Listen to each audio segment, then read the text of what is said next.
This is the lesson for Mod 9, Lesson 6A, Pythagorean Theorem.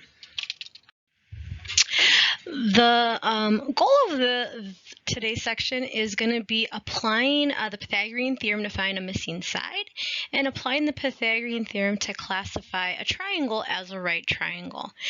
So Pythagorean Theorem is typically a topic that maybe you've seen in like 8th grade. And what this says is that if you have a right triangle, we first of all call the two sides that form the right triangle the legs.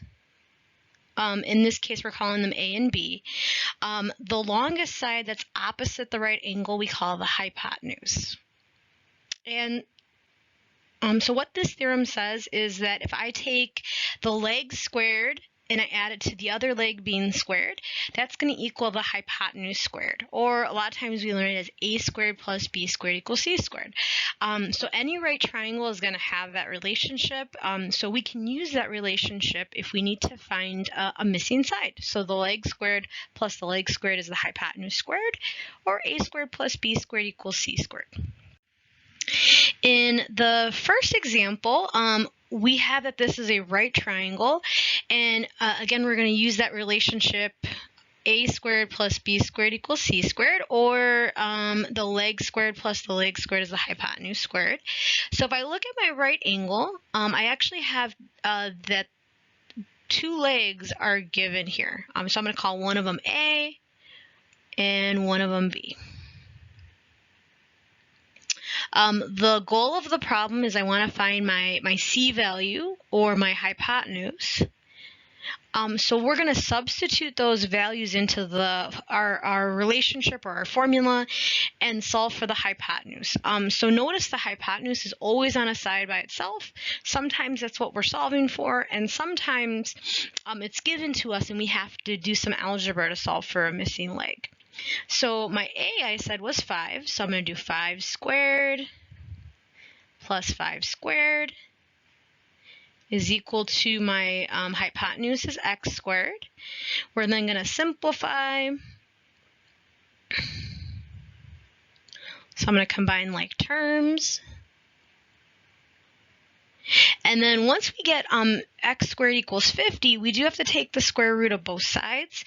But notice we want our answer in simplified radical form. So we're going to be simplifying radicals kind of like we've seen before.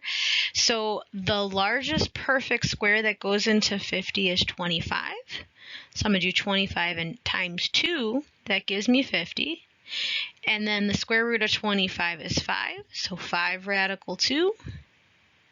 I'm not going to use a plus or minus because we're talking about length and we only need a positive for when we talk about length. We can't have a negative length. So the length of the hypotenuse is 5 radical 2, which is roughly about 7.1 if we were to get it as a decimal.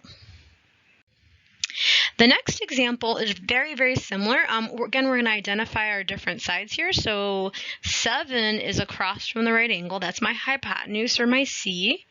The two sides that form the right angle are the legs. So I already have an A, so maybe I'll let this 3 be B. These are my legs. And again, I'm going to substitute it into Pythagorean Theorem. So I have here A squared plus 3 squared is equal to 7 squared. A squared plus 9 is equal to 49. We're going to get a squared on a side by itself first, so we have to subtract 9. So a squared is equal to 40. And then we have to take the square root. But again, we want our answer in simplified radical form. So a perfect square that goes into 40 is 4. And 4 times 10 gives us 40. And so our answer would be 2 radical 10. And so our length of our leg is 2 radical 10, which is kind of a little bit bigger than 6, which makes sense then. It's not quite, it's not the longest side because 7 would be the longest side. The second topic is using the converse of the Pythagorean theorem. So what this says is if a triangle has three sides that satisfies Pythagorean theorem, that's enough information to say it's a right triangle. So this is where you're going to be given three sides, and you have to determine if it's a right triangle. And we always say that C is our longest side. So regardless of what three sides they give us, the longest side length is always going to be C, and we're always comparing the square of the two smaller lengths to the square of the longest side. In these examples, we're going to be using Pythagorean theorem to determine if three sides given form a right triangle. So again, we're using our Pythagorean theorem, a squared plus b squared equals c squared, where c is our hypotenuse. So when we're testing these problems, we're always making c our longest side, and we're going to verify that the three sides form a right triangle. So in the first example, we have the sides 30, 24, and 18. So these are three sides that do form a triangle. And so we want to specifically see if they form a right triangle. So in order to test that, we're going to take our longest side, which happens to be 30. That's going to be our C value. I'm going to let the other two be just A and B, or B and A. It doesn't matter. And we're going to substitute these into Pythagorean theorem. And we're going to test to see if a squared plus b squared equals c squared.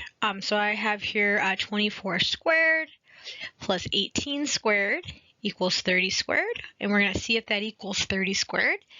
24 squared is 576. 18 squared is 324. 30 squared is 900. When I add up 576 and 324, I also get 900. And so notice that there's no variables in my answer. These are just two values I'm comparing. I have that this is a true statement. So 900 does equal 900. So our answer would be yes, the sides form a right triangle.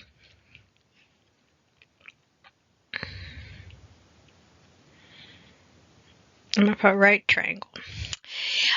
For example 2, same exact thing. So my longest side here is C, which is 28. I have A and B.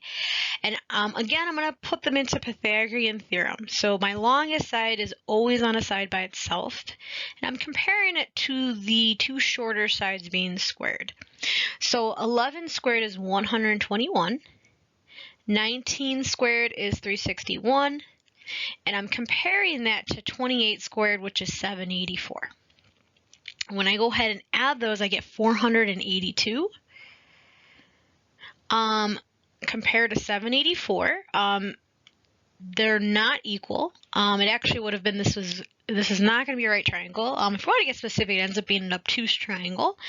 So since we got a false statement, the answer would be no, the sides do not form a right triangle.